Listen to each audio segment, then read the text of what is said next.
자, 이제 녹화를 할 겁니다. 1부까지는 제가 뭐 말씀드렸죠? 수시 지원 전에 확인해야 될 사항들이 이렇게 많다. 뭐였었죠? 내 6월 모의고사 기준의 정시 지원 가능권, 그 다음에 입결을 바라보는 방법, 전형별로 입결을 바라보는 방법과 확인하면 좋을 만한 대학들을 말씀드렸고, 그 다음에 수능 최저가 어떤 능력을 어떻게 갖고 있는지, 또한 모집 인원과 모집 단위가 어떻게 변화했는지, 그 다음에 대학별로 교과 산출 방식이 어떻게 다른지, 이런 것들을 확인해야 된다라는 것도 좀 말씀드렸고요. 이런 것들을 확인을 한다고 하더라도 사실은 올해 입시가 많이 바뀌어서 이것들을 또 다시 확인을 해야 되거든요. 또 이제 올해 바뀐 것들 제가 다 말씀드릴 텐데 올해 진짜 격변의 한 해입니다. 격변의 한 해서 작년 입결 그대로 반영하는 건 사실은 좀 무리일 듯도 해요. 그 이유들을 이제 하나하나 말씀드릴게요. 자, 올해 이런 얘기 많이 들으셨죠? 올해와 내년에 이제 정시 비율이 정말 많이 높아졌는데 이것 때문에 정시 올인한 학생들이 굉장히 많아요. 정시 올인한 학생들이 굉장히 많고 정시가 확대가 되면 당연히 수시는 축소가 됐겠죠. 같은 모집 인원이 이렇게 있으니까 정시가 확대가 되면 수시는 줄어들었을 거예요. 근데 수시가 줄어들었는데 야, 니네 교과 전형 좀 높여라고 교육부에서 상위 16개 대학교에다 말을 한 거예요. 10% 이상 해. 그러니까 수시가 줄어들었는데 교과 전형은 늘었으니 줄어들 건 학생부 종합 전형과 논술밖에 없는데 논술은 이미 쪼그라들 대로 쪼그라 들어가지고 더 줄긴 힘들고 학생부 종합 전형이 많이 줄어들었고 그 다음에 이런 교과 전형이 신설되면서 아까 제가 엄청 강조드린 수능 최저의 중요도가 너무너무 중요해졌다. 너무너무 높아졌다. 말씀드리고 그다음에 이제 통합수능, 선택형 수능 이것 때문에 진짜 갑론을박이 엄청납니다. 갑론을박이 엄청난데 이것도 잠깐 다루긴 할 거고요. 결론적으로 말씀드리면 인문계열 수능 최저가 좀 빡셀 거다 올해. 정시는 이 세상 그 누구도 모른다. 이 세상 그 누구도 모른다는 얘기는 그냥 학생들이 지원하는 경향 보면서 모의 지원 사이트 보면서 지원하게 될 거다. 그러면서 펑크 나는 곳도 있을 것이고 대박 나는 곳도 있을 것이고 아무도 모른다. 뭐 이런 것들이고요. 약대 상위 의치한 수만 있었던 작년과 다르게 올해 약대가 신설 모집이 되죠. 그러면서 자연계열 상위권 학생들의 눈치 싸움이 극심해지고 그다음에 졸업생의 비율이 좀 더 높아집니다. 작년에가 졸업생 비율이 가장 높았는데 올해 조금 더 높아지지 않을까. 물론 졸업생 수는 좀 줄 것 같은데 비율로만 따지면 좀 높아지지 않을까라는 거고 또 더불어 작년까지 이제 약대를 가고 싶어 했던 학생들은 화학과나 생명과학과 이런 과를 많이 진학을 했는데 올해는 약대로 바로 갈 수 있으니 약대를 지원을 할 것이고 그렇게 따지면 화학 관련 생명과학 관련 학과의 입결이 좀 다소 내려갈 수도 있겠다라고 전망할 수도 있어요. 그다음에 아까 말씀드렸던 잠깐 제 전에 말씀드렸던 진로 선택 과목의 성취 평가가 되는 것이 사실 하나의 좀 이슈긴 해요. 그러니까 A면 된다고 말씀드렸었는데 자연계열 학생들이 작년에 자연계열 상위권 학생들 중에서도 뭐 물투, 화투 이런 거는 굉장히 인원수가 막 30명, 40명 드는 학교들도 많았는데 그러면 정말 내신 따기가 너무너무 힘들거든요. 그럼에도 불구하고 뭐 1점대 내신이 나왔던 학생들도 많이 있었는데 올해는 그게 다 진로 선택 과목이 그 성취평가를 바뀌면서 내신이 자연계열 학생들이 살짝 소폭 상승할 거다라고 아까 말씀드리긴 했었습니다. 그리고 학생부가 이제 대학교에 이제 제공이 되는 학생부 항목들이 좀 줄어들었고, 그다음에 자기소개서 간소화. 자기소개서에 관련한 건 제가 2시간 넘는 영상, 2시간 8분짜리 영상으로 링크를 뿌려드리긴 했는데요. 죄송합니다. 그것도 있고, 교사 추천서가 폐지가 됐고요. 그다음에 작년부터 실시한 블라인드 입시, 어느 학교를 나왔는지에 대한 것들, 그런 것들 다 이제 블라인드 하거든요. 올해 2년 차입니다. 이런 것들도 말씀드리고요. 제가 급하게 오다 보니까 정말 죄송합니다. 이거 먼저 말씀드릴게요. 올해 대학교 1학년들이 된 학생들입니다. 바로 직전에 입결이에요. 어느 대학교들이 일반고를 어떻게 뽑았나 정도를 보면 되는데 요 일반고와 자공고가 일반고 범주입니다. 그러니까 빨간색과 파란색을 합쳐서 보시면 좀 될 것 같고요. 생각보다 일반고가 많이 들어가지 않죠. 제가 서두에서 말씀드렸던 광명시 학생들은 대체 어느 정도로 대학을 몇 명이나 진학을 하는 학교마다 라는 계산이 이런 데서 나오는 거예요. 15개 대 평균이 일반고가 59%고 자사고 특목고가 이렇게 들어간다라는 데이터를 먼저 보여드리고 왜 이렇게 기침이 나오지? 죄송합니다. 코로나 아닙니다. 자, 정시 확대 먼저 볼게요. 이 비율 증감을 보시면 다 늘었죠. 대부분의 대학교가 늘었습니다. 홍익대가 줄었다고 돼 있는데 이 홍익대 세종 캠퍼스까지의 데이터라 서울만 따지면 줄진 않았고 비슷해요. 작년과 비슷하고 대부분의 대학교가 늘었죠. 그래서 이것 때문에 정시 올인해야겠다라고 하는 학생들이 진짜 많아요. 이 수도권의 33개 대학교만 하더라도 6,500명이는 거예요. 6,500명이면 잘 감이 안 오시죠? 광명북고 21개, 광명북고 3학년 21개교 정도가 된 거예요. 엄청 많이 늘었죠. 많이 늘었습니다. 그럼 정시가 늘었다는 건 무슨 의미예요? 정시는 그냥 수능으로 가는 거니까, 수능 점수로 가는 거니까 수능을 잘 하는 학생들에게 정말 올해는 큰 기회고 내년은 좀 더 늘거든요. 내년에 더 기회겠죠. 하지만 항상 말씀드리죠. 자, 이게 강민정 국회의원실에서 조사가 나온 건데요. 3개년치에 몇 개 대학교에 정시로 최종 등록한 학생들의 졸업생, 재학생 비율을 조사한 겁니다. 숭실대에 정시로 입학한 학생들의 10명 중에 7명이 졸업생이었다는 뜻이에요. 정시로 못 간다고 말씀드린 게 아니에요. 정시로 갈 수 있는데 가려면 얘네들과는 비등비등 해야겠구나 라는 겁니다. 나는 이 안에 들어야겠구나 정도로 좀 생각을 하셔야 될 거고요. 그만큼 졸업생들이 수능에서 강하구나. 이건 당연한 거잖아요. 같은 시험을 한 해 더 공부해서 더 보는 거니까. 이런 게 있고 또한 이런 것도 있어요. 이것도 서울시 교육청에서 발표한 건데 이건 평가원에서 발표한 거구나. 자, 보면 2020학년도 수능에 국어 재학생의 1등급부터 3등급 비율은 18.8%였는데 졸업생의 1등급부터 3등급 비율은 40%였다는 얘기. 이게 무슨 얘기냐? 수능을 본 재학생들 중에 3등급 이내는 18.8%, 3등급은 23%까지잖아요. 근데 수능을 본 재학생 중에 18.8%만 3등급이었고 수능을 본 졸업생 중에 10명 중에 4명, 5명 중에 2명은 3등급 이내로 드는구나. 이런 데이터죠. 보통 졸업생들이 재학생들보다 2배 이상의 수치를 보이고 있죠. 이렇다. 재작년에 수능을 이렇게 봤고요. 이렇게 봤고 졸업생 응시한 비율이 28.3%였고 작년에 29.9%. 인원은 줄었지만 비율은 높아졌죠. 전체 응시 인원이 줄어서 그렇습니다. 이 작년에 작년에 수능 위주 모집이 정시 모집으로 7만 명을 뽑았는데 요해 수능 응시한 졸업자가 12만 6천 명이었던 거예요. 전국 198개 대학교에서 정시로 모집하는 인원의 2배 좀 덜 되는 인원이 졸업생이다 라는 것도 보시면 되고 올해도 늘었지만 수도권 위주로 늘었기 때문에 올해 7만 6천 명 정도가 수능 위주 모집을 하는데 그럼에도 불구하고 어쨌든 이 전국 198개 대학교에서 정시를 모집하는 인원보다 더 많은 수가 졸업생이 수능에 응시해야 한다. 그러니까 정시 올인한 학생들 같은 경우는 진짜 나 죽었다 하고 못 오를 수 있습니다. 아직 4달 넘게 남았잖아요. 오를 수 있습니다. 나 죽었다 하고 공부를 열심히 하길 바랍니다. 정시가 늘었으니 수시가 축소가 됐습니다. 생각보다 되게 많이 줄었는데요. 고려대 보세요. 고려대 20% 이상 줄었죠. 5명 중에 1명이 준 거예요.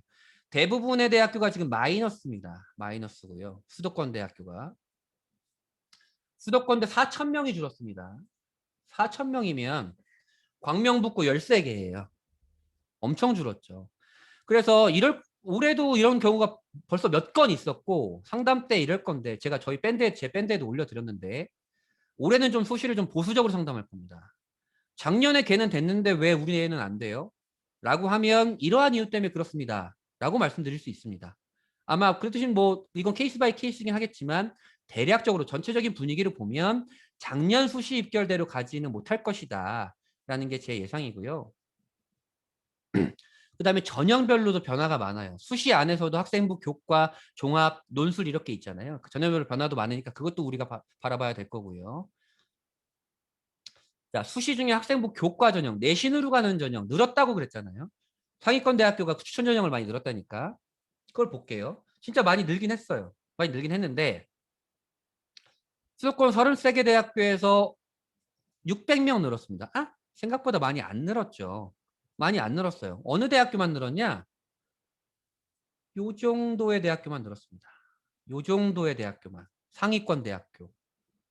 실제 늘어난 라인은 숙명여대 라인 정도까지만 늘었고요.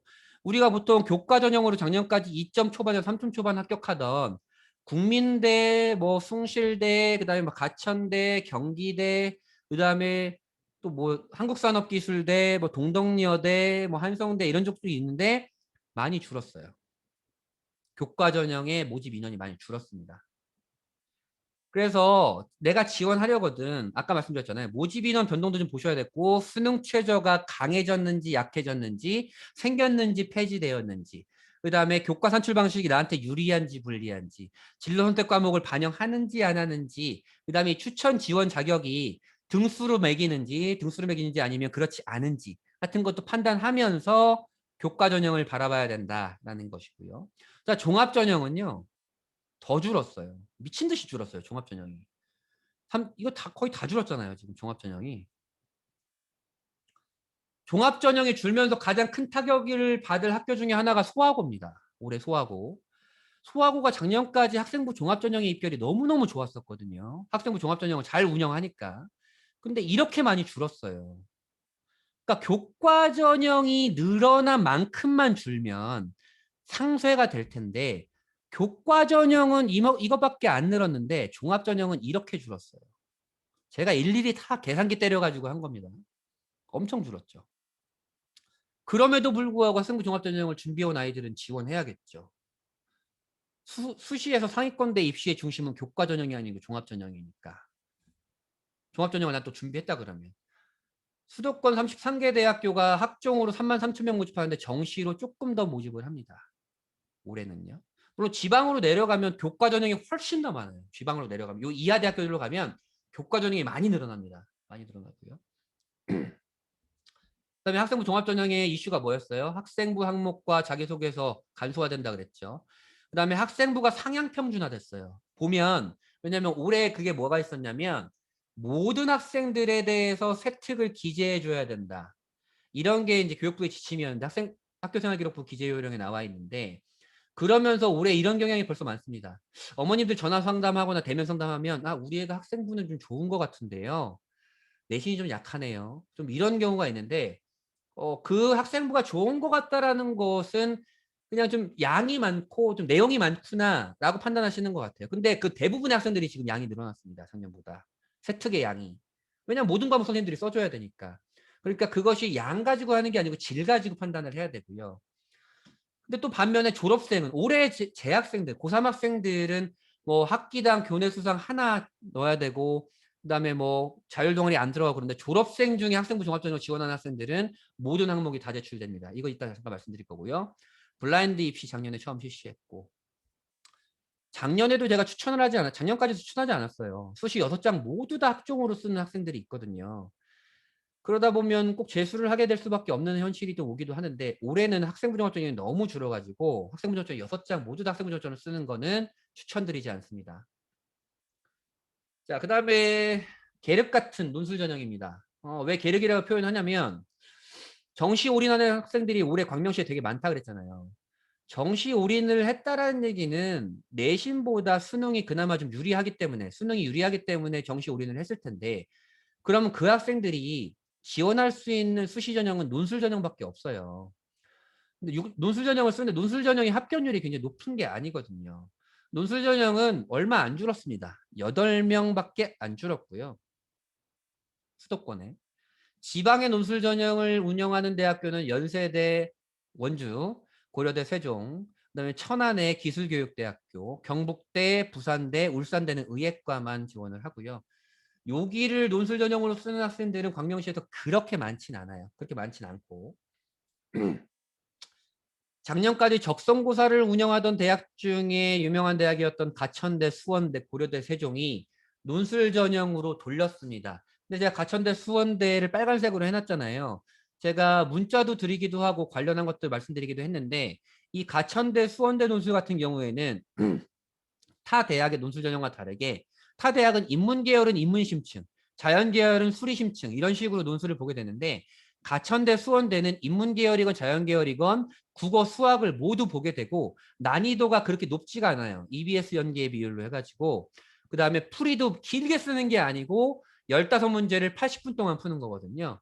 그렇기 때문에 가천대, 수원대가 내신 4등급에서 6등급 학생들이 인서울을 할 수 있는 가장 마지막 보루의 전형이다라고 말씀드리고 싶지만 경쟁률은 아마 터질 겁니다. 한 25대 1에서 30대 1 정도가 되지 않을까라는 생각은 해요. 저희 다음 주에 개강하죠. 말씀드렸지만. 작년에 논술 전형의 경쟁률은 인문은 38.93대 1, 자연은 35대 1이었습니다. 논술 전형 경쟁률이 사실 되게 높죠. 왜 높아요? 그런 아이들이 많은 거예요. 교과 전형으로 지원하자니 내가 지원하고 싶은 대학이 아니야. 종합 전형으로 지원하자니 내가 종합 전형을 준비 안 했거나 학생부가 약해.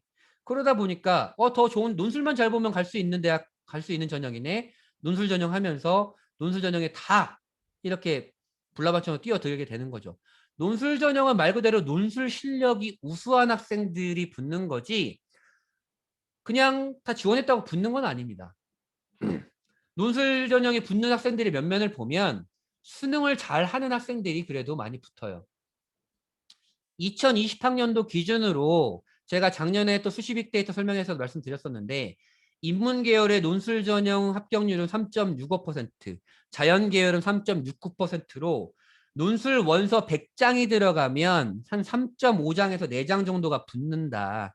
이렇게 생각하시면 되고 그렇다고 안 될 건 아니다. 예를 들어서 내가 내신은 4, 5등급이지만 국어 비문학만큼은 자신 있다. 또는 수학만큼은 자신 있다. 이런 학생들이 있을 수 있잖아요.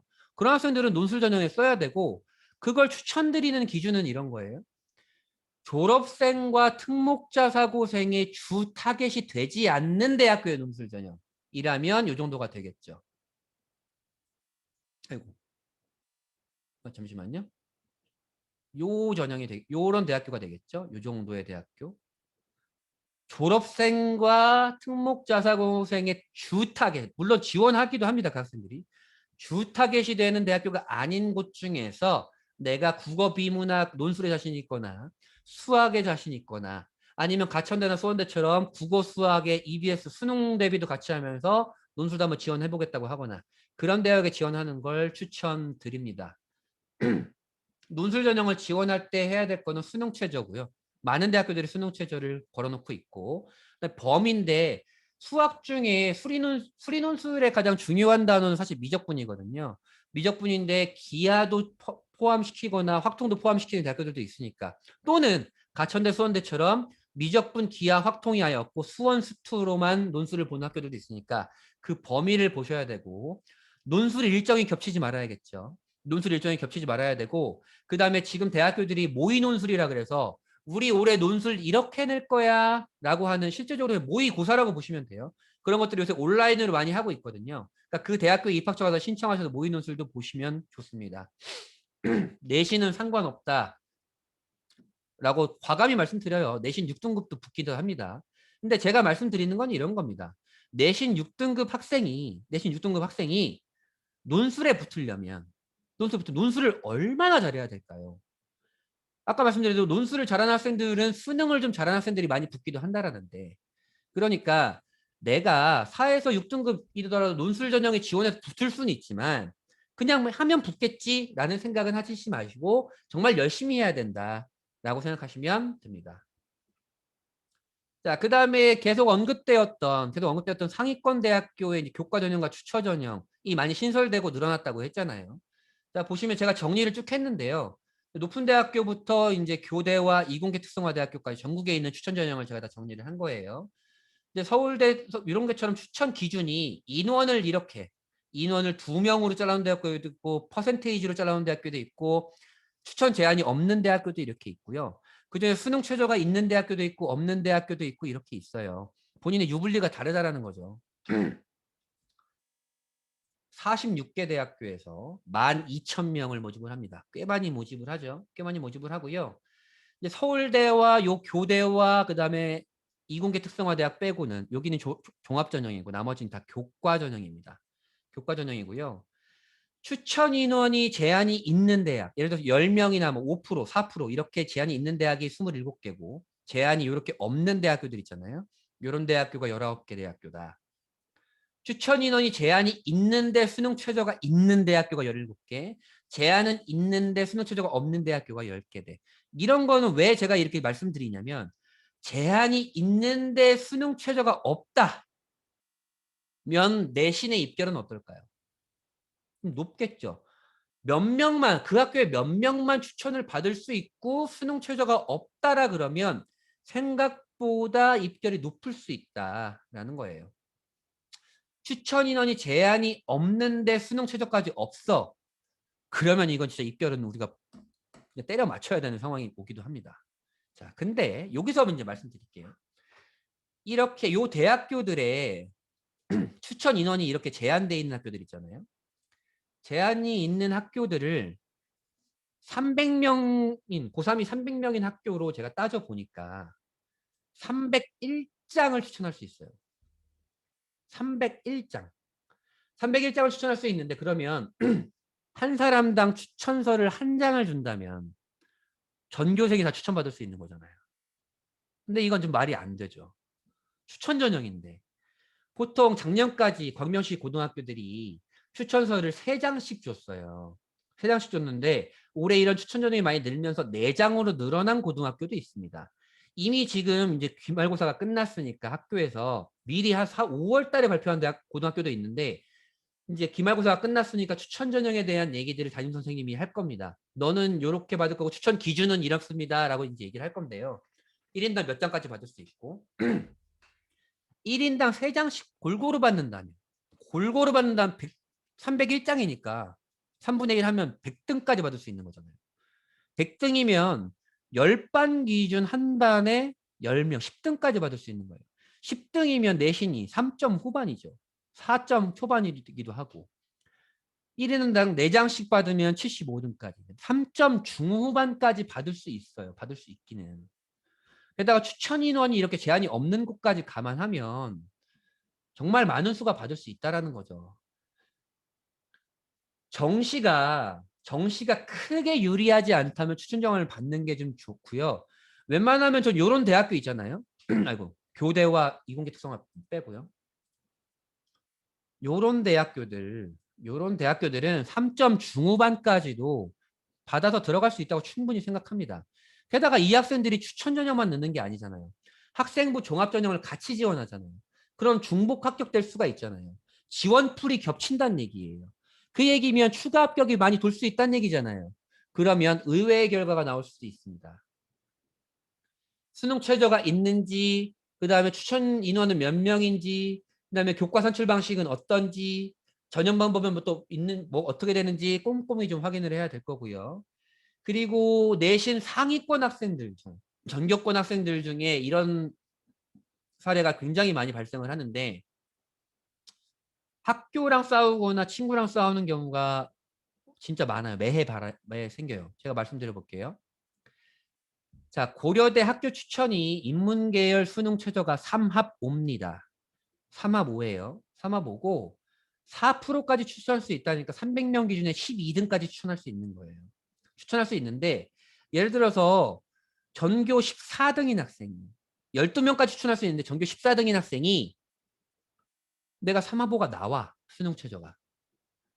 근데 학교 추천 기준은 내신 순이야. 근데 보니까 전교 7등, 9등, 11등, 14등인 애가 삼합오를 절대 못 넘는 애야. 그러면 이 전교 14등인 애는 진짜 억울해요.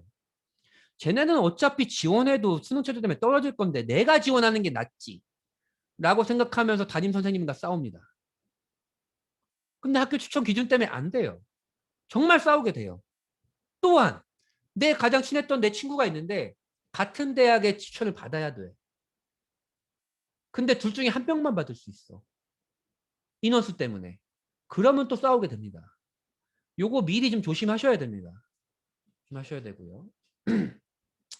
자, 그 다음에 통합형 수능에 대한 얘기 말씀드릴 텐데요. 이 통합형 수능 같은 경우는 진짜 미치겠어요. 자, 작년까지는 수학 같은 수학만 볼게요. 물론 국어도 통합형이지만. 수학은 수학 가형, 이과죠. 이과 학생들이 봤던 것과 수학 나형, 문과 학생들과 이과인데 수학이 약했던 학생들이 봤던 거예요. 그러면 이 과목을 본 아이들끼리만 등급을 산출을 해요. 이 과목을 본 아이들끼리만. 근데 올해는 어떻게 돼요? 성적표 받아보셨잖아요. 몰라요. 그냥 이렇게만 나와요. 이것의 문제가 뭐냐? 그 등급 내에, 이 등급 내에 확통을 선택한 놈이 몇 %고 기하를 선택한 놈이 몇 %, 미적을 선택한 놈이 몇 %인지를 알 수 없어요. 그냥 나는 내 성적표만 받을 쓸 뿐이에요. 그리고 내 친구의 성적표를 내가 봤다면 그것만 확인하는 거지 전국의 모든 데이터를 아는 사람은 평가원밖에 없습니다. 평가원이 그런 데이터를 내놓지 않죠. 그 데이터를 내놓은 순간 평가원장은 옷 벗어야 되거든요. 못 내놔요. 그래서 어떤 일이 벌어지느냐. 이렇게 유명한 입시 업체들도 추정해서 내놓는 거예요. 왜? 확정 등급 컷이 채점 결과가 나왔으니까 확정 등급 컷이 나왔는데도 이 정도 받았으면 화작 선택한 애 중에 이 정도 받았으면 1등급일 거야. 업체별로 다 다르죠. 업체별로 다 달라요. 알 수가 없어요. 얘네들도 모르는 거예요. 지금 이 업체들도. 추정만 하는 거예요. 엄청 혼란스럽죠. 또 볼까요? 자, 보세요. 이거 이투스에서 발표한 자료인데 이게 왜 다 입시 업체별로 틀리냐? 이것 때문에 그래요. 확통을 본 애들이 선택한 애들이 있고 미적을 선택한 애들이 기하를 선택한 애들이 있잖아요. 근데 얘부터 얘까지 다 87점이죠, 원점수가. 원점수가 87점인데 어떤 애는 공통 과목 수원수투를 70점 맞고 확통을 17점 맞아가지고 87점인 아이가 있고 어떤 아이는 공통 과목을 61점 맞았는데 확통을 다 맞은 아이가 있을 수도 있잖아요. 이렇게 조합이 엄청 많다라는 거예요. 그 조합에 따라서 같은 원점수를 받았음에도 표준 점수가 다르죠. 심지어 원점수가 낮아 얘네보다. 낮은데 표준 점수가 얘보다 높죠. 얘가. 왜? 얘는 공통 과목을 잘 봤잖아요. 얘보다 훨씬. 그래서 제가 작년에도 말씀드렸고 올해 초에도 정말 그렇게 강조했었는데 확통미적 기하보다 중요한 건 수원수투입니다. 수원수투가 그렇게 중요한 거예요. 물론 이 86점을 맞은 애 중에 수원수투를 다 맞고 확통을 12점 맞은 아이가 그렇게 많이 있겠어요? 수원수투를 다 맞은 아이 중에 확통을 반타작도 못한 아이가 많이 있겠습니까? 그렇지 않겠지만 조합별로 따지면 이렇다라는 거예요. 같은 원점수를 맞고도 등급이 이렇게 갈리게 되죠. 미적분 또한 마찬가지입니다. 이게 지금 수능 수학이에요. 그러면 작년 정시 결과를 그대로 반영할 수 있을까요? 전혀 반영할 수 없어요. 전혀 반영할 수 없고 어떤 변수가 또 있어요? 자연계열은 약대가 생기잖아요. 약대가 생기고 인문계열은 자연계열이 또 지원할 수 있잖아요. 이런 변수가 생기니까 작년 입결은 중요하지가 않아요. 그래서 우리는 이런 것에 의존할 수밖에 없어요. 지난 3월 달에 제가 밴드에서도 올려드린 내용이기도 하고 교육계 입시 전문가들끼리 정말 떠들썩했던 한 장의 사진입니다. 전국 진학지도협의회라고 하는 공교육 선생님들이 답답하잖아요. 아니, 등급 내에 대체 확통을 선택한 애랑 미적이 선택한 애랑 기하를 선택한 애랑 비율이 얼마나 있는 거야를 발표하지 않으니까 본인들이 답답하니까 표집을 한 거예요. 표집을. 표집을 해봤자 10,000명도 안 했어요. 표집을 했는데 보니까 1등급 내에 확통 선택한 애는 7.5%밖에 없고 미적기하 선택한 애가 92.5%더라. 등급별로 이렇게더라. 표집을 해보니까 전수조사가 아니고. 6월은 더 심해요. 6월은 이번에 서울 중등 진로진학교사협의회인가 어떤 그분들이 했는데 9천 몇백 명 정도 했어요. 그 자료인데 6월은 더 심해요. 1등급 내 확통이 4.5%더라. 표집을 했더니. 더 심한 거 보여드릴까요? 이거예요. 아, 미적분 확통 기하를 선택한 애들 중에 국어 1등급이 몇 프로인가도 봤어요. 보통 우리가 문과가 국어를 잘할 거라 생각하잖아요. 근데 미적 선택한 1등급 중에 미적 선택한 아이들이 확통 선택한 문과 아이들보다 국어 1등급이 더 많다라는 거예요. 이런 것들 때문에 각종 하더라 뭐 하더라 뭐더라 엄청 혼란이 많잖아요. 확정되어 있는 건 아무것도 없어요. 자, 수능을 출제하는 평가원이 이런 결과를 안 보겠습니까? 본인들은 결과를 알고 있죠. 평가원의 입장은 지금 어떤 입장이냐면 돌아버리겠는 거예요. 이렇게 되면 큰일 나는데 올해 입시.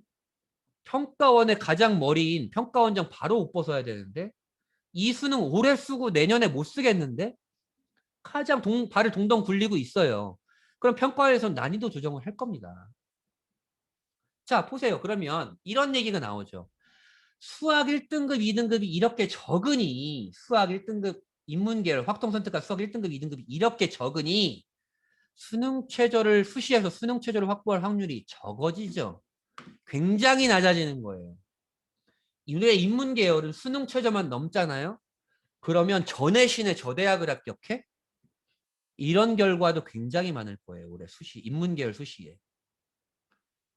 근데 인문계열이 수능 최저가 잘 안 나오니까 수능 최저가 약하거나 수능 최저가 없는 대학에 지원하려 할 거 아니에요. 대부분이 그럴 겁니다. 그러면 경쟁률이 높아지겠죠. 또는 강력한 내신이 있던지 강력한 서류가 있던지 해야 되는 거예요. 내가 인문계열인데 올해 정시 말고 수시에 무조건 합격해. 무조건 합격해야 돼. 이러한 학생이 있을 수 있어요. 그 학생은 제가 이제 수학학원 운영하는 입장에서 이런 말씀을 드려야 될지도 모르겠지만 확통, 수학을 버리는 것도 전략이에요. 국어, 영어, 탐구로 수능 최저를 맞추는 게 더 유리하다라는 겁니다. 수학으로 인문계열이 수능 최저를 맞추는 게 굉장히 어렵기 때문에 그래요. 수학학원을 하는 사람이 말씀드리는 거예요. 인문계열은 그래요. 근데 이럴 수 있죠. 인문계열의 수시에 무조건 합격해야 되는 학생이라서 나 수시 버리고 국어, 영어, 탐구로 수능 최저 맞춰서 수시 합격할 거야 라고 하는 학생들은 아, 정시는 버려야겠구나 라고 정확하게 생각하셔야 됩니다. 자, 그 다음이에요.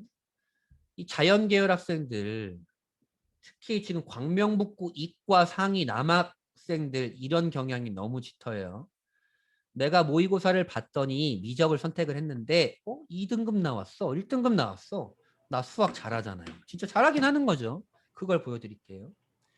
작년에 수학 가형과 나형을 나눴을 때 작년까지 나눴잖아요. 수능을 이렇게 봤습니다. 40만 명이 보고 가형 이렇게 보고 나형 이렇게 봤어요. 수학 가형을 본 아이들이 한 3분의 1 정도밖에 안 됐죠. 그래서 가형 따로 나형 따로 해서 수학 가형의 1등급은 7,000명밖에 안 됐습니다. 나형의 1등급은 14,000명이었고요. 근데 올해는 미적기하가 작년보다 10% 늘었죠? 10% 줄었어요. 왜? 어차피 미적기하 선택하는 게 작년까지는 수학 나형을 이과인데 수학이 약한 학생들은 나형 가서 등급 높여야겠다라고 하는 학생들이 많았지만 올해는 안 그래도 되겠구나라고 판단하는 학생들이 많은 거예요. 당연히 그렇기도 하고요. 그렇죠? 아까 요 말씀드린 요 3월 표집 비율을 했어요. 왜 6월 표집 비율로 안 했냐면 6월 표집 비율은 너무 잔인하니까. 3월 표집 비율이 그나마 좀 많으니까. 그걸 봤습니다. 이 표집 비율로 가정을 한번 해볼게요. 자, 작년까지는 이렇게 봤어도 수학 가형 따로 나형 따로 이렇게 봤지만 수학 가형 따로 나형 따로 등급을 나눴지만 올해는 이 39만 4천 명이 등급이 그냥 한꺼번에 나오잖아요. 한꺼번에 나오면 어느 정도 되냐를 제가 계산을 한번 해본 거예요. 그냥 이걸 대충 40만 명이라고 보면 40만 명의 4%만 1등급이니까 16,000명이 1등급이어야 될 거 아니에요. 그 16,000명 중에 미적기하가 92.5%고 확통이 7.5라고 가정하면 미적기하는 14,500명, 확통은 1,100명인 거예요. 자, 작년에 이과보다 2배죠. 작년에 이과 1등급보다 2배 많은 학생들이 1등급인 거예요. 지금 이과 학생들 중에. 이게 그래서 제가 착시라고 말씀드린 겁니다. 1등급이라고 다 정시 서울대 가겠구나가 아니고 수능은 등수로 가잖아요. 작년에 7,000등이었지만 올해는 14,000등이야. 를 말씀드리고 싶은 겁니다. 반면에 내가 확통 오늘 1등급 나온 학생이 있거든요. 저랑 상담하는 학생 중에 있는데 걔는 지금 전국 문과 1,000등입니다.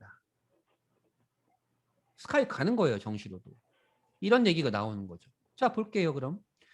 미적기하를 이렇게 받고 확통을 이렇게 봤으니까 그러면 이렇게 볼게요. 14,500명은 미적 6평의 미적기하를 선택한 8.3%예요. 그러니까 6평을 본 미적기하 선택한 아이들의 8%가 1등급인 겁니다. 5명 중에 2명이 3등급인 거예요. 아, 이 얘기는 뭐냐? 등급은 좋으나 정시로 갔을 때 등수는 엄청 밀린다라는 거예요. 작년 수능 기준으로 올해 미적기하 선택한 6평 1등급은 수학 1등급은 작년 기준으로 2등급. 올해 3등급은 작년 기준 5등급이라는 겁니다. 반면 확통 2등급인 학생은 작년 기준 1등급이에요. 13,000명이 1등급이었으니까. 3등급도 2등급입니다. 2등급 초반이에요. 이렇게 계산을 하셔야 됩니다. 나 그냥 1등급이니까 가겠구나라고 생각하시는 게 아니에요. 제가 그래서 이거를 다 계산을 해본 겁니다. 자, 보세요. 우리 자연계열 학생들이 지금 정시 올인한 학생들 중에 나 의대 치대 아니대 약대 수의대 그다음에 뭐 상위권대 가야겠지라고 목표로 공부하고 있을 텐데 서영고 서성환이 중경외시 건동홍숙같이 의치안약수와 15개대 자연계열 정시 모집이 10,000명이에요. 10,000명인데 1등급이 지금 14,000명이잖아요. 그러면 1등급도 숙명여대도 못 갈 수도 있는 거예요. 물론 수학으로만 가는 게 아니지만 국어, 영어, 탐구가 비슷한 수준이라고 가정한다면 내가 수학 1등급이어도 숙명여대도 못 갈 수 있다는 거예요. 근데 그렇게까지는 되지 않아요. 왜냐하면 올해 수능이 많이 늘어나기도 했고 약대로 많이 빠지기도 하고 수시 2월 인원도 있을 거고 그렇기 때문에 좀 더 올라가긴 하겠지만 말씀드리는 건 작년과는 판이하게 다르다. 자연계열 애들아. 1등급이 나왔다고 네가 정말 국내 탑급이 아니다. 지금 국내 넌 이과의 8%야. 라고 말씀드리는 거예요. 그 대신 자연계열 학생들은 수능 최저, 수시 수능 최저 확률은 높아지죠. 충족 확률은.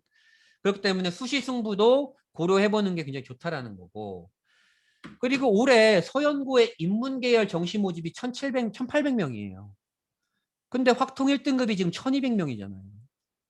그러면 내가 다른 과목만 망하지만 않으면 내가 올해 6평에 확통 1등급이 나왔다 그러면 다른 과목 망하지 않으면 스카이 정시 가능하네? 라고 나올 수 있는 거예요.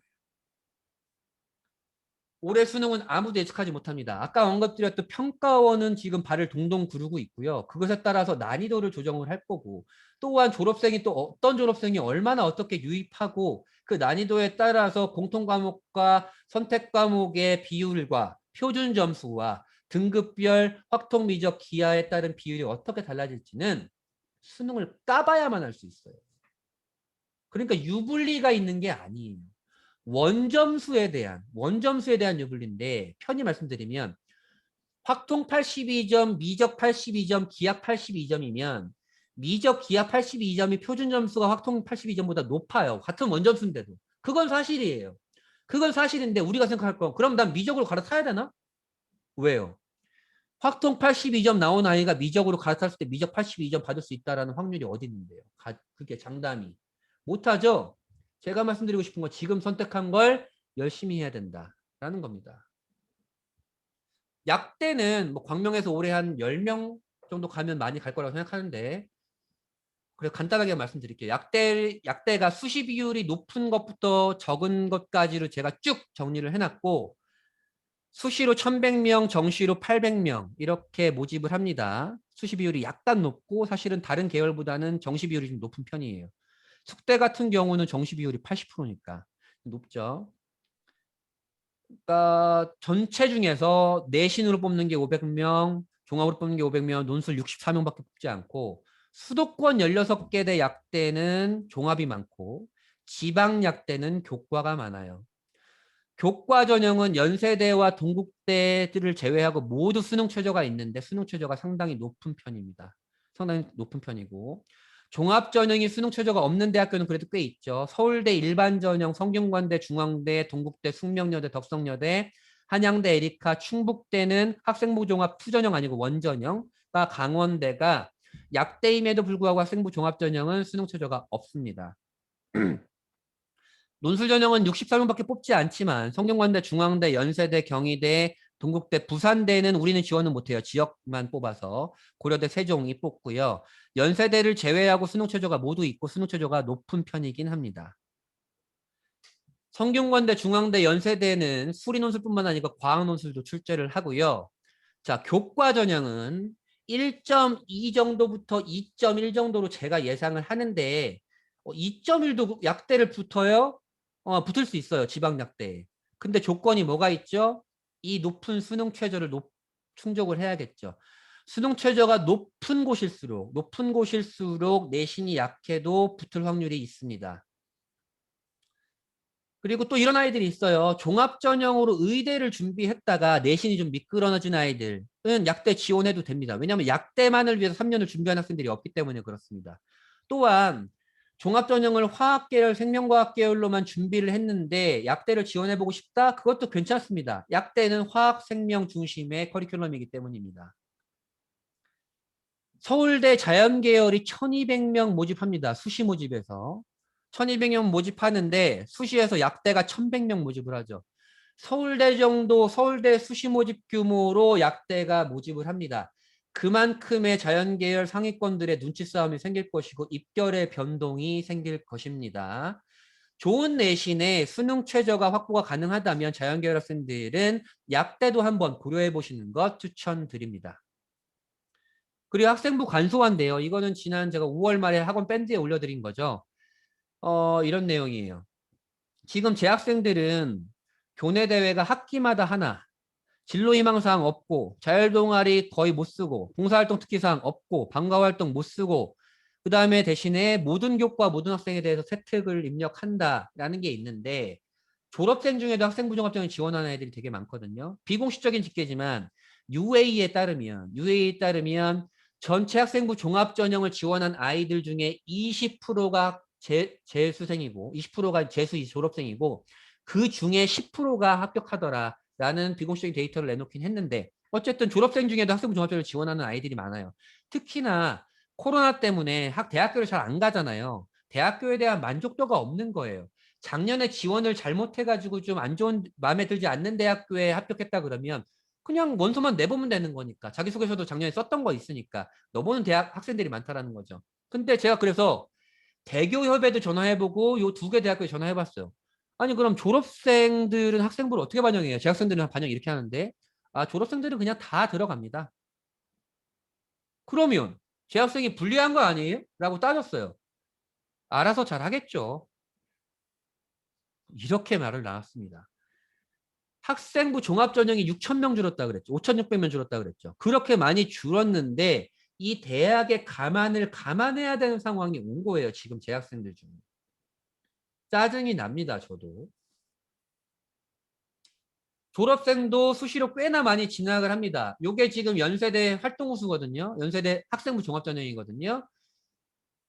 요게 이제 지원에 총합격했는데 재학생 비중이 84%니까 졸업생 비율이 15.4%는 되는 거죠. 15.6%는 되는 거죠. 고려대도 요거는 보통 재학생들이 많이 지원하는 거라 좀 적지만 학업우수 같은 경우에는 수능 최저가 높아서 재수 비율이 학생부 종합전형임에도 20%에 육박합니다. 한양대도 수시로만 나왔는데 수시 비율이 70%, 졸업생 비율이 28.3%. 수시인데 그렇습니다. 아, 졸업생들도 수시로 많이 가는구나. 경희대도 재수 이상이 18.8%, 정시는 65.7%, 시립대 학생부 종합전형도 졸업생이 15%. 아, 졸업생도 꽤나 많이 지원하는구나. 그러니까 재학생들을 상담해야 되는 제 입장에선 올해 아까 보수적으로 상담한다 그랬잖아요. 제가 올해 보수적으로 상담할 거라고. 아, 좀 짜증이 나는 상황이에요. 자기소개서가 간소화됐는데 이건 제가 링크를 뿌려드렸죠. 지금 설명회가 2시간을, 대입 전체에 대한 설명회가 2시간을 지나가고 있는데 이 자기소개서 하나만 설명하는데 지금 2시간 8분이에요. 어제 기준으로 546회 뷰가 꽤 많은 분들이 봤습니다. 그러니까 이렇게까지 자세하게 설명해도 되나 정도 자세하게 봤으니까 그거를 보시는 게 좋습니다. 그거를 보시는 게 좋고요. 그러니까 블라인드 평가는 간단하게 넘어갈게요. 이게 요 4개 대학교에서 블라인드 평가를 실시하기 직전에 블라인드 평가한다는데 어떻게 될 것 같아? 라고 연구를 한 거예요. 아, 일반고는 좀 올라간다가 좀 많을 거예요. 왜냐하면 학교의 출신을 볼 수가 없으니까. 자사고 내려간다. 근데 실제적으로 시립대 자사고가 많이 내려갔어요. 그렇고 특목고는 올라간다와 내려간다가 많았지만 올해 봤을 땐 큰 변동은 없었고요. 영재학교는 올라간다가 좀 많았고 유지가 된다. 특목고가 변동이 없다라는 거는 잘 갔다라는 거죠. 아까 데이터 잠깐 보여드렸지만 국민대 같은 경우에는 블라인드 입시가 확실하게 효과가 좀 있었죠. 자, 서울대는 어땠을까요? 그럼 블라인드 입시 첫 때. 이게 재작년이에요. 이게 지역균형은 전교 2명이 추천하는 거고 이건 누구나 다 지원할 수 있는 건데 이거는 특목고 아이들은 지원을 하지 않으니 실제적으로 학생부 종합전형이 일반전형을 비교를 해보면 2020학년도에는 일반고 아이들이 34%가 합격을 했는데 블라인드 첫 해인 작년엔 30%로 줄었어요. 다 줄었어요. 일반 자공은 일반고거든요. 근데 자사고 늘었죠? 영재고 늘었죠? 과학고 늘었죠? 영재고 늘었죠? 외국어 늘었죠? 국제고 늘었어요. 서울대 입시는 블라인드 입시였어도 그냥 학생부가 좋은 놈을 뽑았다. 그리고 특목고 같은 경우에는 학생부가 일반고가 완전 다르니까 그걸 보고 뽑았다. 반면 시립대는 달라요. 시립대는 2020학년도에 이랬다면 2021학년도에 자사고가 완전 줄었습니다. 실제적으로 전체적으로 제가 이제 자사고 작년에 상담 많이 했는데 자사고가 학생부 종합전형이 작년에 유리하지 않았어요. 블라인드 첫해 입시에. 물론 정시로 돌아선 아이들도 많이 있었습니다. 이랬고요. 일반고가 살짝 늘어났고 특목고는 되려 늘어났죠. 블라인드 입시니까. 블라인드 입시니까 어느 학교인지 모르겠고 학생부만 봤더니 아, 특목고가 늘어났어. 자사고는 일반고와 교육과정이 크게 다르지 않으니까 줄었고 이런 데이터를 시립대에서 발표한 거예요. 시립대에서 이렇게 말한 거예요. 일반고 자사고와 교육과정의 차이는 잘 모르겠어. 학교의 배경 요소, 그 학교 이름값은 난 이제 못 보니까 그냥 그 학생부만 판단하는 거야. 게다가 올해 정시를 확대를 하면서 자사고에 많은 학생들이 학생부 종합전형보다는 정시로 돌아선 학생들이 꽤 많아요. 작년에 학생부 종합전형을 넣었던 내신 때임에도 불구하고 그런 학생들도 있고 학생부 종합전형 많이 줄어서 정시로 돌아선 아이들이 꽤 많이 있기 때문에 패턴이 변화될 것으로 예상을 하고 있고 학종이 줄고 블라인드 입시고 뭐 특목자사고 어쩌고 뭐 졸업생들도 지원하고 어쩌고 상관없이 그럼에도 불구하고 학생부 종합전형을 위해서 열심히 달려왔다면 당연히 지원해야 된다고 생각합니다. 자, 그리고 지금부터 수시 지원까지 해야 될 것들. 와, 아직까지도 60분이나 계시네요. 아직까지도 60분이나. 정말 감사드립니다. 자, 이제 마지막 파트예요. 이제 뭘 해야 돼? 시기별로 뭘 해야 되느냐예요. 기말고사 이제 끝났죠. 최종 내신 산출될 겁니다. 7월 모의고사를 가채점해서 6월 모의고사에 비해서 어땠는지를 판단해야 되는데 7월 모의고사는 재학생들끼리만 보는 거라 정확하고 객관적인 데이터는 아니다라고 말씀드렸고요. 정시 지원 라인이 6월과 7월이 어떻게 변했냐. 졸업생이 있을 때와 없을 때 또는 6월 모의고사 성적과 7월 모의고사 성적이 어떻게 변했냐도 확인을 해야 될 거고요. 수시의 대략적인 지원 라인을 어떻게 해야 되는지 제가 말씀드렸죠. 그걸 확인하는데 보다 좀 직관적으로 아시고 싶으시다 그러면 제가 올해 2월 달에 설명해서 다 뿌렸던 자료인데 마이엠 수학학원 네이버에 검색하셔서 요 다시 보기를 블로그 내에서 다시 보기를 하시면 요 다시 보기 포스팅이 있어요. 다시 보기 검색하시면 거기에 8번째에 월별 투두리 수준 대인 매트릭스가 있는데 자료집 다운로드 할 수 있는 링크와 그 영상이 따로 있거든요. 근데 이게 이렇게 생겨먹은 거예요. 이렇게 생겨먹은 건데 지금 1, 2학년들을 위한 거라고 했지만 고3들도 그냥 대략적인 라인, 정확한 라인 아니고 대략적인 라인을 그냥 짚어내기엔 그냥 바로 직관적으로 알 수 있는 거고 그 설명 영상은 요 설명의 영상에서 제가 담았거든요. 뒤쪽에만 잠깐 보시면 돼요. 이거 다른 학원에 정말 큰 돈 주고 막 파는 겁니다. 근데 공짜로 뿌렸잖아요. 이거 보시고 대략적인 라인을 확인하시면 됩니다. 그리고 그 대학교들의 입결 확인해야겠죠. 입결 확인하는 방법 아까 말씀드렸고요. 그냥 편하게 하시려면 네이버에 어디가를 검색하시면 이런 사이트가 나옵니다. 그러면 여기 전형 평가 기준 및 결과 공개를 누르시면 이러한 게 나오는데 가톨릭대를 예를 들어서 찍어보겠다. 그러면 가톨릭 대학교의 전형별로 입결이 나와요. 교과 전형을 찍어보면 이랬다. 라는 것들이 나와요. 그러니까 입결 확인하시는데 좀 편하다라고 말씀드리고요. 그다음에 7월이죠. 지금도 7월이긴 하지만 기말고사 직후에 이걸 바로 해야 되고 7월 중에 해야 될 것들 중에 교과 전형과 종합 전형 지원자들은 당연히 올해 수능 최저 굉장히 중요하다고 그랬습니다. 수능 최저를 위한 수능 열심히 달려야 될 거고 또한 이제 기말고사 끝났으니까 담임 선생님과 과목 선생님들이 야 학생부 정리하자라고 하면서 엄청 바쁠 거예요. 그리고 자기소개서를 이제 쓰기 시작해야겠죠. 자기소개서는 꼭 저한테 돈 내고 하실 생각하지 마시고 학교에서도 자기소개서 프로그램이 있고 제가 2시간이나 영상을 찍었고 전문가들끼리도 막 이렇게 교차 판독하면서 정리한 자료니까 그거 보시면 됩니다. 혼자 쓸 수 있도록 제가 해놨으니까 그거 보시고 논술 전형과 정시 지원, 정시 올인 학생들은 당연히 수능을 해야겠죠. 논술 전형의 수능 최저를 위한 수능과 정시를 위한 수능 둘 다 열심히 해야 될 거고 각 대학교들이 모의 논술을 하니까 모의 논술 봐야 될 거고 논술 학원을 다니던 인강을 하건 본인이 그냥 기출을 풀고 논술 파이널 미친 듯이 해야 됩니다. 저희 지금 논술 수업도 파이널에 들어갔죠. 가천대 수원대 논술은 다음 주에 개강을 하고요. 그 다음에 이렇게 다 섞어 쓰는 학생들이 있어요. 그러니까 모든 걸 다 놓기 싫은 거예요. 모든 것의 가능성을 다 가져가고 싶은 거예요. 저는 추천드리지 않아요. 왜냐하면 세 마리 토끼를 잡다가 다 놓치는 경우가 많이 봤기 때문에. 근데 이 학생들도 필연적으로 이렇게 써야 되는 학생들도 있긴 하고 이렇게 쓰는 학생들도 있어서 이 학생들은 요 학생들이 하는 거 다 하면 됩니다. 요 학생들이 하는 거 다 하면 되고요. 8월이 됩니다. 8월이 되면 어떻게 되냐면 이제 9월 10일 날 수시 지원이니까 담임 선생님이랑 또는 또 다른 데서 아니면 또 저랑도 상담을 할 텐데 수시 최종 지원 대학을 확정을 해야 될 거고 학교의 입결도 확인할 것이고 담임 선생님이랑 상담을 할 때 이런 차이가 있어요. 고등학교는 여러분을 좋은 대학으로 합격시키는 것보다는 합격시키는 게 우선이기 때문에 생각보다 마음에 들지 않는 학교도 상담을 받을 수도 있고 또는 그냥 내신 딱 쳐가지고 이만큼 종이를 뽑아주는 약간 불성실한 3학년 담임 선생님도 있긴 한데 어쨌든 그런 것도 상담을 받으시고 아니면 뭐 꼭 저 아니더라도 전문가들 상담 받으셔도 되고요. 제가 플러스 알파라고 해놓은 건 올해 아까 말씀드린 수능 최저가 변수가 너무 커요. 그래서 수능 최저를 충족할 수 있을 시와 수능 최저를 충족할 수 없을 시에 두세 정도씩을 만들어 놓는 게 좋습니다. 수능 당연히 해야 되고 이제 학생부가 완료가 되겠죠. 담임선생님, 학과 선생님이랑 하고 자기소개서 다 써놔야 됩니다. 이 학생들은 똑같아요. 똑같이 해놓고요.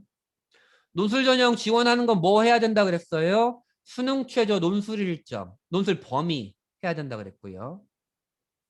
다 해야 되는 학생들이 요거 다 하면 됩니다. 9월이 됩니다. 9월 1일 날 모의고사를 보고 바로 가채점을 해야 됩니다.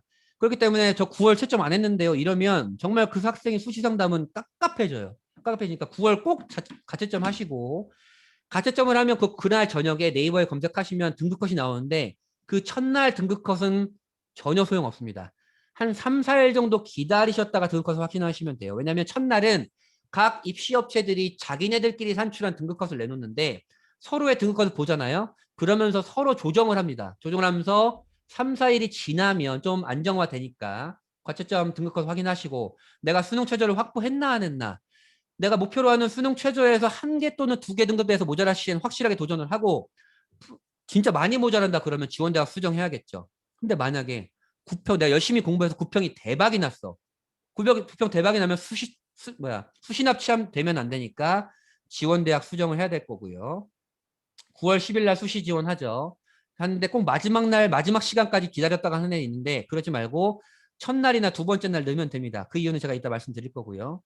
수시 9월 10일 날 지원하면 9월 10일 날 지원하면 수능과 또는 면접에 올인하면 됩니다. 교과 종합전형 지원하는 학생들이니까. 논술 전형은 똑같고 논술로만 바꾸면 됩니다. 논술 열심히 하면 되고요. 다 하는 학생들은 다 하면 됩니다. 너무 저는 이거 추천드리진 않지만 이렇게 하고 싶다 그러면 다 하면 됩니다. 하면 되고요. 자, 그리고 이런 학생들이 있어요. 제가 수시 지원 상담은 항상 수시 첫날까지만 합니다. 수시 지원 첫날. 9월 10날까지만. 그 이유는 상담을 잘 하지 않는데요. 그 이유는 이런 데 있어요. 꼭 수시 지원 마지막 날, 마지막 시간까지 경쟁률을 보는 학생들이 있는데 제가 그걸 말씀드릴게요. 이게 필요한가에 대한 것들. 중앙대입니다. 중앙대인데요. 중앙대 요 마감일 날이에요. 원서 지원 마감일 날 오후 3시에 이렇게 모집을 하는데 이 아이들이 지원을 해서 요 경쟁률이 나왔어요. 그러니까 마감일 직전 경쟁률 3시까지. 근데 최종 수시 원서 접수는 6시에 마감이거든요. 6시에 마감인데 요 3시부터 6시까지는 경쟁률을 공개하지 않아요. 경쟁률 공개를 안 하니까 최종 경쟁률 6시에 뜨고 최종 경쟁률 보니까 이렇게 뜬 거예요. 미친 듯이 떴죠, 경쟁률이. 경쟁률이 뜬 학과를 제가 2개를 잡아갖고 안 뜬 학과를 2개를 잡았어요. 뜬 학과 2개, 안 뜬 학과 2개. 인문계열, 자연계열 해가지고. 그러면 우리가 흔히 생각할 때 경쟁률이 떴으면 아 난리 났다, 큰일 났다 하고 뭐 입결 엄청 높아지겠네라고 예상하잖아요. 근데 높습니까? 안 그래요. 경쟁률이 높고 낮고와 마지막까지 눈치를 보면서 지원을 하는 건 정시에서나 조금 그렇긴 한데 수시는 전혀 그렇지 않아요. 경쟁률을 미공개하니까 요 구간에 어떤 아이들이 어떻게 지원할지 모르고 지원할 만한 애들이 지원을 하는 거예요. 분석을 한 다음에. 그 시간에 이 3일 동안 내내 컴퓨터 앞에 앉아가지고 새로 고침하고 있어요. 경쟁률 새로 고침. 경쟁률 그 공개하는 시간에 계속 보고 있어요. 그게 아니고 차라리 그 시간에 본인한테 필요한 거 하십시오. 필요한 거. 정시도 마찬가지예요. 정시도. 이거는 경희대에서 아예 논문으로 나온 연구자료로 나온 거예요. 수시 정시 마찬가지인데 수시에서 수시 2일차에 지원한 아이들이 제일 많았어. 지원한 아이들이 2일차에 지원이 제일 많았고 심지어 합격한 아이들도 제일 많았어. 근데 당연히 지원한 아이들이 많으니까 합격한 아이들이 많은 건 또 그럴 수 있어요. 그럴 수 있는데 보세요. 이 지원자 수에 대비한 합격률은 첫날이 제일 많았죠. 경쟁률을 마지막까지 볼 이유가 없습니다. 정시도 마찬가지예요. 정시는 마지막 날까지 눈치 본 아이들이 대부분 지원해요. 마지막 날까지 진짜 눈치 싸움 극심합니다. 정시는. 그러니까 정시를 그러니까 많이 지원했으니까 많이 합격한 건 그것도 그럴 수 있어. 근데 지원한 애들 대비 합격률은 정시 3일차가 제일 높죠. 그러니까 마지막 날까지 눈치 본다고 합격률이 높아지는 게 아니다. 분석이 끝났다면 제가 지금 2시간 넘게 말씀드린 이 분석 요령들, 확인해야 될 것들, 투두리스트를 다 했다면 자신 있게 지원하십시오. 하시면 됩니다. 그리고 오늘의 자료집이 있어요. 오늘 PPT를 드리는 건 아니고 오늘 지금 말씀드린 PPT를 드리는 건 아니고 제가 말씀드렸던 대로 대학들이 굉장히 많이 변경되면 학과도 변경되고 모집 인원도 변경되고 뭐 전형 방법도 변경되고 선출 방식도 변경되면 입결이 변한다 그랬잖아요. 그거를 광명시 학생들이 제가 지원하는 걸 보니까 보통 한 198개 대학교 중에 한 61, 2개 정도를 지원을 해요. 그 중에 59개 대학교를 그러니까 정리를 했습니다. 정리를 한 자료를 드릴 텐데 이거 실제적으로 파는 자료예요. 제가 4,400원 그 네이버 스마트 스토어에 4,000원 팔고 지금 베스트를 오른 자료입니다. 이걸로 돈이 꽤 들어오긴 하는데 공짜로 드립니다. 설명에 들으신 분들은 공짜로 드리는데 어떻게 하는 거냐? 파는 자료니까 그냥 무작위로 블로그에 올릴 수는 없고 마이엠 수학학원 블로그를 들어오시면 오늘 지금 한 설명회 포스팅이 있잖아요. 언택트 온라인 설명회 연다 이 포스팅에 덧글에 비밀 덧글을 안 하셔도 상관없지만 비밀 덧글 안 하면 본인의 이메일이 노출이 되잖아요. 비밀 덧글로 본인의 이메일을 적어주시면 내일까지 적어주시면 월요일 날 저녁에 일괄 발송해드릴게요. 제가 발송해드리니까 어려운 거 아니니까 그것만 잠시 하시면 될 거고요. 그다음에 이거 상담 일정은 제가 지난 자소 설명에서 말씀드렸고 좀 이렇습니다. 기말 직후 상담 12일부터 지원합니다. 그러니까 그 내신 성적표가 나온 뒤에 상담 신청하시는 게 맞고 지금 현재는 24일까지 매주 토요일은 상담 일정이 모두 찼습니다. 토요일은 지금 상담 일정이 모두 찼고요. 자기소개서 코칭, 자기소개서 영상을 보시면 자기소개서 말씀드릴 거고 꼭 저한테 꼭 코칭 받으실 필요 없습니다. 없고요. 수시 지원 파이널 상담 딱 6장만 상담하는 거예요. 6장만 상담하는 거는 8월 말부터 9월 9일까지 상담을 하고요. 면접은 필요한 학생들이 있고 없는 학생들이 있으니까 나중에 문의하시면 되고요. 그렇습니다. 자, 수시 지원까지는 70일이 남았고 수능까지는 140일이 남았습니다. 지금 수험생들끼리 지금 만약 고3 학생이 듣고 있다 그러면 이거 아실 거 아니에요. 친구들끼리 이런 농담 듭니다. 야, 수능 500일 남았네. 이런 농담 주고 받습니다. 4달이 넘게 남았는데 못할 거 전혀 없습니다. 못할 거 전혀 없으니까 웬만하면 올해 최선을 다하고 결과를 겸허히 기다리는 것이 좋습니다. 늦지 않았고 시간은 충분하니 이 수시 지원 전까지 제가 오늘 설명해서 말씀드린 것들 분석하시고 확인하시고 그 다음에 수능에 정시 올인 학생들이 있다면 이 기간까지 어제보다 조금씩 나아지는 날을 만들면 됩니다. 이때 기다리지 마시고요. 파이팅 할 수 있습니다. 여러분들 특히 이제 고3 학생들, 구평 지원한 학생들 백신 맞는 거 아시죠? 백신 꼭 맞길 바라고요. 지금 델타 변이가 확산 중인데 고3 학생들, 수험생들 코로나 걸리면 정말 밸런스 무너집니다. 건강 조심하시고요. 지금 오늘 들은 설명회를 들은 모든 학생들 또는 광명시 모든 고3 학생들 좋은 결과, 원하는 대학 합격하길 바랍니다. 다음 설명일 때 뵙고요. 궁금하신 거 있으시면 제 번호 아까 말씀드렸으니까 거기서 질문해 주시면 됩니다. 긴 시간 동안 너무너무 고생 많으셨고요. 다음 설명회 때 뵙도록 하겠습니다. 고생 많으셨습니다. 즐거운 주말 보내세요.